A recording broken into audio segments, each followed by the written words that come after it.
नमस्कार। हमारे इस खास बुलेटिन में आप सभी का बहुत स्वागत है। आपके साथ मैं हूं नलिनी पांडे। और उत्तरकाशी में 100 घंटे से जारी है सुरंग के अंदर जिंदगी की जंग।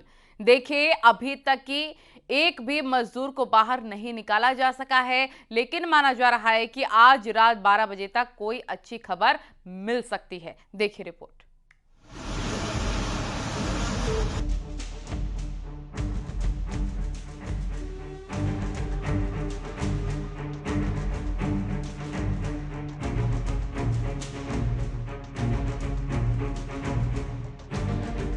उत्तराखंड के उत्तरकाशी टनल हादसे को करीब 100 घंटे हो चुके हैं। सुरंग में 40 से ज्यादा मजदूर फंसे हुए हैं, लेकिन अब तक उन्हें बाहर निकालने की दिशा में कोई खास सफलता नहीं मिल पाई है।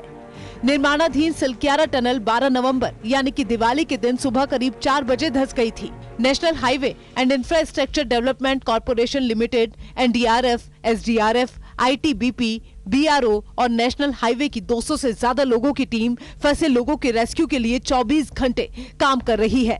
इसके बाद भी अभी तक एक भी मजदूर को नहीं निकाला जा सका है। आपको बताते हैं घटना के चौथे दिन क्या क्या हुआ है। बुधवार को दिल्ली से विमानों के जरिए एक भारी ऑगर मशीन चिन्याली सौर लाई गई है। इस मशीन के आने के बाद रेस्क्यू का मिशन तेज होने की उम्मीद की जा रही है। नए सिरे से रेस्क्यू ऑपरेशन के लिए प्लान तैयार किया गया है। सुरंग में लगातार भूस्खलन हो रहा है।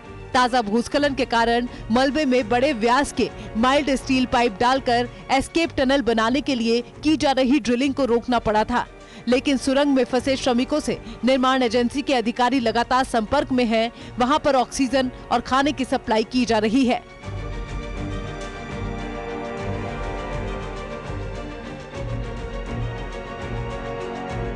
श्रमिकों को सुरक्षित बाहर निकालने की कवायद तेजी से हो रही है।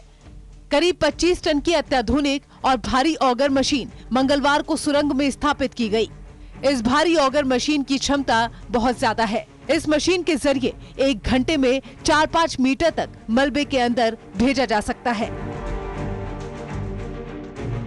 उत्तरकाशी सुरंग हादसे में पिछले 4 दिनों से अधिक समय से फंसे श्रमिकों के परिजन अब अपना धैर्य खोते जा रहे हैं। श्रमिकों को बाहर निकालने के प्रयासों में हो रही देरी के विरोध में उनके परिजनों ने निर्माणाधीन सुरंग के बाहर विरोध प्रदर्शन किया। अधिकारियों ने कहा कि सुरंग में फंसे सभी श्रमिक सुरक्षित हैं और उन्हें पाइप के जरिए लगातार ऑक्सीजन, पानी, सूखे मेवे, दवाइयां पहुंचाई जा रही हैं। देखिए, इस पूरे ऑपरेशन को 100 घंटे का समय हो चुका है। जनरल बीके सिंह अभी यहाँ पर पहुँचे हैं 5 मिनट पहले, और आप अगर देखेंगे तो सामने अगर आपको दिख रहा होगा, वहाँ पे उनको ब्रीफिंग की जा रही थी, प्रेजेंटेशन दिया जा रहा था। टनल का एक मोटा मोटा खाका उनको समझाया जा रहा था। अब जनरल बीके सिंह टनल के अंदर जा रहे हैं, जहाँ पर कल ही जो बोरिंग मशीन है उसको लाया गया था। आज सुबह तक उसको इंस्टॉल कर दिया गया है। जहाँ पर ये एक्सीडेंट हुआ है, यहाँ से करीब 270 मीटर की डिस्टेंस है जहाँ पर ये दुर्घटना हुई है। चूँकि बताया गया है कि ये हाई पावर कैपेसिटी की मशीन है जो ड्रिल करेगी। 1 घंटे में करीब 5 मीटर एरिया को ये बोरिंग करेगी, और उसके साथ साथ ह्यूम पाइप को इंसर्ट किया जाएगा। जो मलबे की जो लंबाई बताई जा रही है, अनुमानित लंबाई है। ऑपरेशन सफलतापूर्वक आगे बढ़ता रहा तो रात 12 बजे के आसपास आपको कुछ अच्छी खबर टनल के भीतर से मिल सकती है। उत्तरकाशी टनल हादसे में फंसे लोगों को निकालने के लिए नॉर्वे और थाईलैंड की स्पेशल टीमों की भी मदद ली जा सकती है। भारतीय रेस्क्यू टीम ने थाईलैंड की उस रेस्क्यू एजेंसी से संपर्क साधा है जिसने थाईलैंड की गुफा में फंसे बच्चों का रेस्क्यू किया था। 23 जून 2018 को थाईलैंड में बच्चे गुफा में फंस गए थे। उत्तराखंड में 4 धाम प्रोजेक्ट के तहत इस टनल का निर्माण किया जा रहा है। उत्तरकाशी के रेस्क्यू ऑपरेशन में आर्मी और एयरफोर्स की मदद ली जा रही है। सब कुछ ठीक रहा तो 10 से 12 घंटों में रेस्क्यू टीम पाइप को उस जगह पर पहुंचाने में कामयाब रहेगी जहां 40 मजदूर फंसे हुए हैं। इस पाइप का व्यास 900 मिलीमीटर है, जिससे मजदूरों को बाहर निकालने में सफलता मिल सकती है। न्यूज़ 18 के लिए उत्तरकाशी से सुनील नवप्रभात के साथ बलबीर परमार की रिपोर्ट।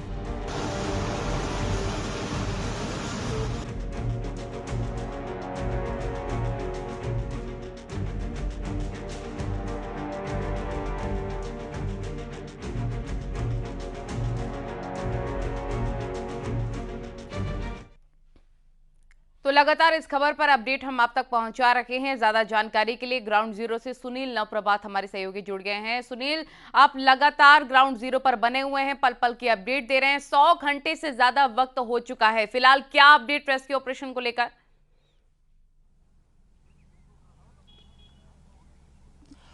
देखिए, टनल में जो बोरिंग मशीन है वो अपना काम कर रही है। अभी स्टील पाइप था उसको इंसर्ट किया जा चुका है, उसके साथ जो दूसरा पाइप कनेक्ट होना है उसको कनेक्ट किया जा चुका है। अब उसको डालने की तैयारी चल रही है, यानी कि इस पूरी प्रक्रिया में लंबा समय लग रहा है। 1 घंटे में अगर 5 मीटर पाइप इंसर्ट किया गया तो फिर दूसरे पाइप को उससे कनेक्ट करने की प्रक्रिया भी 2 से 2.5 घंटे की होने वाली है। तो एक जटिल प्रक्रिया है। ऑपरेशन सफलतापूर्वक चला तो अब बताया जा रहा है कि इस पूरे ऑपरेशन में 1 से 2 दिन का समय लग सकता है, क्योंकि जो पाइपों की आपस में 2 पाइपों की जोड़ने की जो प्रक्रिया है वो भी कम से कम 2 से 2.5 घंटे लेती है।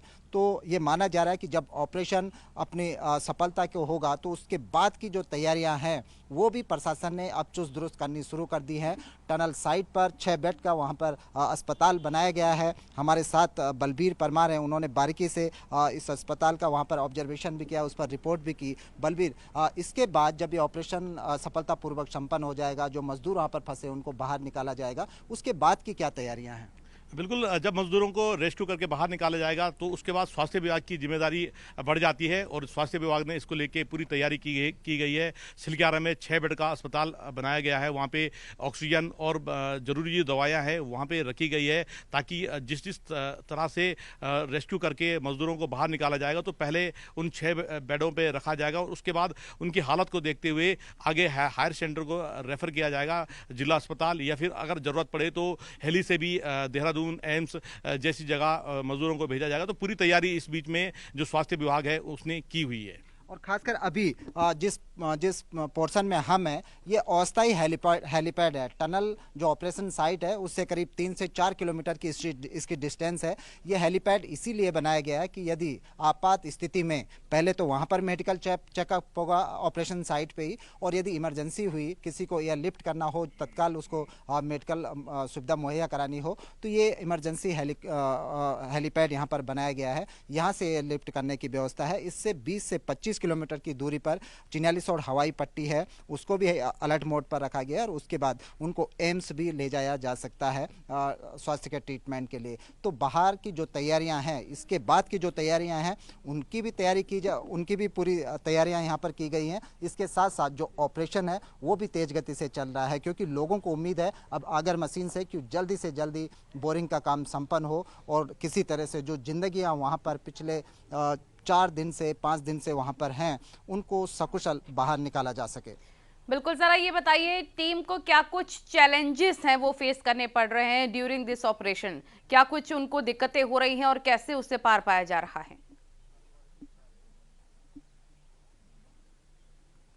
देखिए, चैलेंज तो कदम कदम पर रेस्क्यू टीमों के लिए चैलेंज ही चैलेंज है, क्योंकि एक तो टनल के अंदर जो लगातार मलबा गिर रहा है वो एक बड़ा चैलेंज है। दूसरा बड़ा चैलेंज है कि ये जो मलबा है उसकी लंबाई कितनी है, कितना लंबा क्षेत्र इसकी जद में है, इसका कोई ठीक ठाक अनुमान अभी प्रशासन के पास नहीं है, रेस्क्यू एजेंसियों के पास नहीं है। फिर भी जितने पर जो टनल लूज थी, जहाँ गिर सकती थी, उसका अनुमान ये लगाया गया है कि ये 50 से 60 मीटर इसकी डिस्टेंस हो सकती है। तो एक बड़ा चैलेंज जो भी है कि आप जिस टारगेट को भेदने जा रहे हैं उस टारगेट का ठीक से अभी अनुमान नहीं है कि ये कितना लंबा एरिया होगा जहां पर हमको बोरिंग करनी है।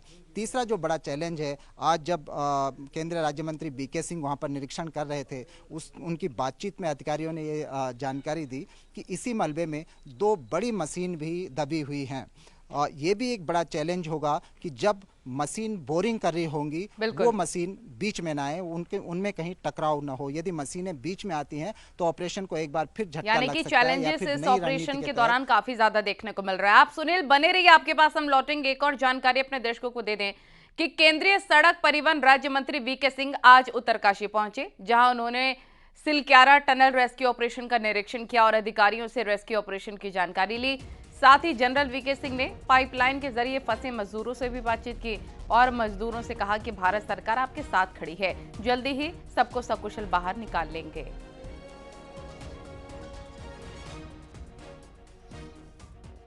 दुर्घटनाएं इन फ्यूचर किसी टनल में न हो, क्या कुछ सेफ्टी मेजर्स? देखिए, ऐसा है कि एक एक्सपर्ट कमेटी हमारी बैठी हुई है। वो एक्सपर्ट कमेटी इसके बारे में फैसला लेगी, आगे क्या क्या और करना चाहिए, क्या क्या वहाँ पे रखना चाहिए, उसके बारे में बातचीत। सर, अभी हम किन किन से कांटेक्ट कर रहे हैं जो एक्सपर्ट इस फील्ड में? देखिए, यहाँ पर जो लोग हैं जो काम कर रहे हैं उनसे पूछ लीजिए, वो यहाँ पर मौजूद हैं, वो आपको ब्रीफ कर देंगे। तो यहाँ पर जो टनल साइड है, कर्नल बीके सिंह ने यहाँ पर निरीक्षण किया, बाकायदा एक एक सवाल के उन्होंने पत्रकारों के जवाब भी दिए और ये आश्वस्त किया कि जो रेस्क्यू ऑपरेशन है उसको कुशलतापूर्वक। हमारी कोशिश है कि ये कार्य 2-3 दिन में पूरा हो जाए, जल्दी भी हो सकता है, लेकिन आउटर लिमिट हम रख रहे हैं, क्योंकि अगर कोई तरह की रुकावट आ जाए तो उसको भी दूर किया जा सके। और हम सब तरह के विकल्प इसके अंदर इस्तेमाल कर रहे हैं। जो भी हमको सुझाया जाता है टेक्निकल, उसकी फीजिबिलिटी देखकर, उसको स्टडी करके, ताकि सुरंग के अंदर जो लोग हैं वो सुरक्षित रहें, हमें उनकी सुरक्षा की ज़्यादा चिंता है, उस विकल्प को ट्राई करके, इवैल्यूएट करके, और इसके अंदर हम अंतर्राष्ट्रीय एक्सपर्ट जो हैं उनकी भी मदद ले रहे हैं। जिस जिस देश के अंदर हमको कोई एक्सपर्ट मिलता है उनकी भी मदद ले रहे हैं। अपने यहाँ पर अलग अलग एजेंसीज हैं, रेलवे है, माइनिंग वाले हैं, दूसरे, उन सब की भी मदद ले रहे हैं, ताकि सब तरह का कोई ऐसी चीज़ ना रह जाए जिससे कि बाद में हम कहें कि इसकी मदद लेनी चाहिए। और हम अभी बात भी कर आए उनसे, लोगों का जो मोराल है वो हाई है, उनको भी पता है कि सरकार पूरी तरह से लगी हुई है उनको निकालने के लिए, और हम बहुत आशातीत हैं, हम बहुत सकारात्मक रूप से सोच रहे हैं कि वो जल्दी हम उनको निकाल पाए। उत्तरकाशी के सिलक्यारा टनल में फंसे श्रमिकों को लेकर सीएम पुष्कर सिंह धामी ने सीनियर अधिकारियों के साथ एक मीटिंग ली, जिसमें कि राधा रतूड़ी, विनय शंकर पांडे, मीनाक्षी सुंदरम मौजूद थे। और सीएम पुष्कर सिंह धामी ने कहा कि पहली प्राथमिकता सभी श्रमिकों को सुरक्षित बाहर निकालना है। अब आगे से ऐसे प्रोजेक्ट की समीक्षा की जाएगी। वहीं सीएम धामी ने कहा कि पीएम मोदी की ओर से भी लगातार घटना का अपडेट लिया जा रहा है।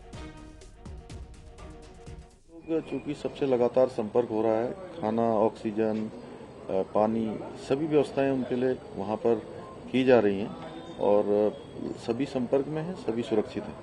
सुरंगों का, टनल्स का, चूंकि हमारे राज्य में बहुत अधिकाधिक इसकी आवश्यकता भी है और निर्माण कार्य भी हो रहे हैं, हम इन सभी की समीक्षा करेंगे।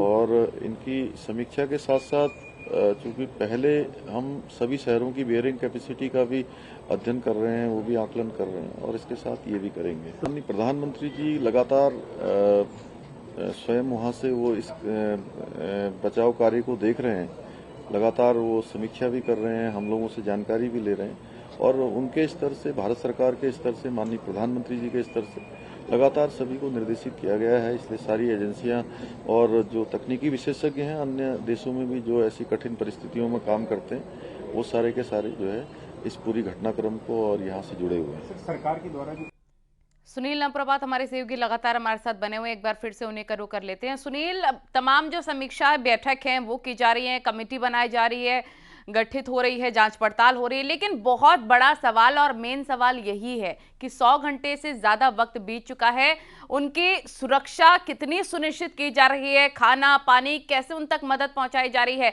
और ये कितना इंश्योर किया जा रहा है कि जो 40 के 40 मजदूर हैं वो सभी सेफ हैं।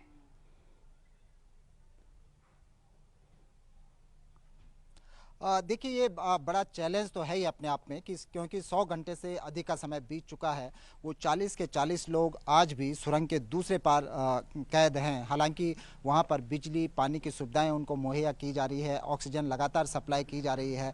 कम्युनिकेशन का जो एकमात्र माध्यम है वो पाइपलाइन है। एक पाइपलाइन के सारे वो 40 जिंदगियाँ पिछले 4 दिनों से टनल के भीतर हैं। कल एक दूसरा पाइप डालने की कोशिश की गई थी, लेकिन उसको भी 33 मीटर तक इंसर्ट करने के बाद फिर उसको रोक दिया गया। कोशिश ये थी कि इस पाइप के जरिए कुछ बड़ी मात्रा में जो फूड पैकेट्स हैं उनको उन तक भिजवाया जाए, लेकिन ये भी सफल नहीं हो पाया, उसको बीच में रोक दिया गया। अभी तक जो उनको फूड मटेरियल भेजा जा रहा है वो छोटे छोटे पैकेट में कुछ ड्राई फ्रूट्स उनको भेजे जा रहे हैं। इसके अलावा किसी को मेडिसिन की ज़रूरत है तो मेडिसिन उनको भेजी जा रही है उसी एक पाइप के जरिए। वही पाइप पूरी कनेक्टिविटी का एक साधन बना हुआ है 39 लोगों के बीच और बाहर जो पूरी की पूरी रेस्क्यू टीम है जो बाहर यानी कि ये जरा बताइए सुनील कि ये क्या कंफर्म हो गया है कि जो सभी 40 मजदूर वहां फंसे हुए हैं वो सभी के सभी सेफ हैं?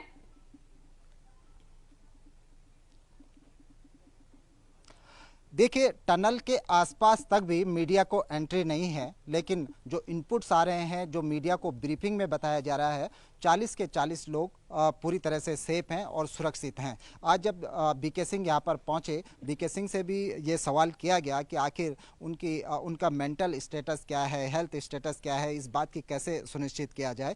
तो बीके सिंह का कहना था कि उन्होंने स्वयं वहाँ पर जो श्रमिक हैं उनसे बातचीत की है। उन्होंने उन्होंने फोटोज़ भी दिखाई, उनसे बातचीत का उन्होंने विवरण भी दिया कि सभी जो श्रमिक वहाँ पर हैं उनका मनोबल बना हुआ है। और बीके सिंह ने बाकायदा उनसे बातचीत भी की और उनको कहा कि पूरा देश, प्रधानमंत्री से लेकर प्रदेश के मुख्यमंत्री तक आपके साथ खड़े हैं, आप हौसला न खोएं, आपको जल्द से जल्द बाहर निकाल लिया जाएगा। तो लगातार बाहर से भी उनको एक उम्मीद बंधाई जा रही है। और जो हमें जानकारी लेकिन आपसे एक आखिरी सवाल ये जानना चाहेंगे, क्योंकि देखिए उत्तराखंड खूबसूरत तो बहुत ज्यादा है लेकिन आपदाएं भी कम नहीं है। ऐसे में इस रेस्क्यू ऑपरेशन में मौसम कितना साथ दे रहा है?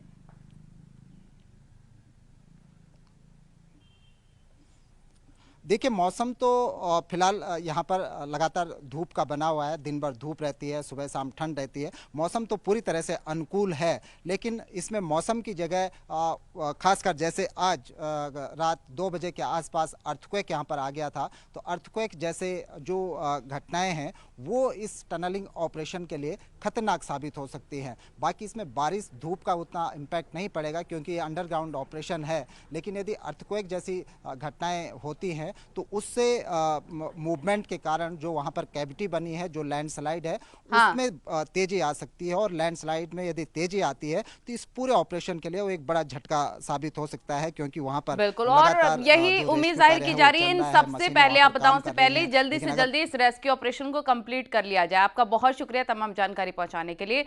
और उत्तरकाशी में जिस प्रकार से सिलक्यारा टनल हादसे को ज्यादा से ज्यादा वक्त हो चुका है, इसको लेकर हर अपडेट हम आप तक पहुंचाएंगे। यहां रुकना होगा एक छोटे से ब्रेक के लिए।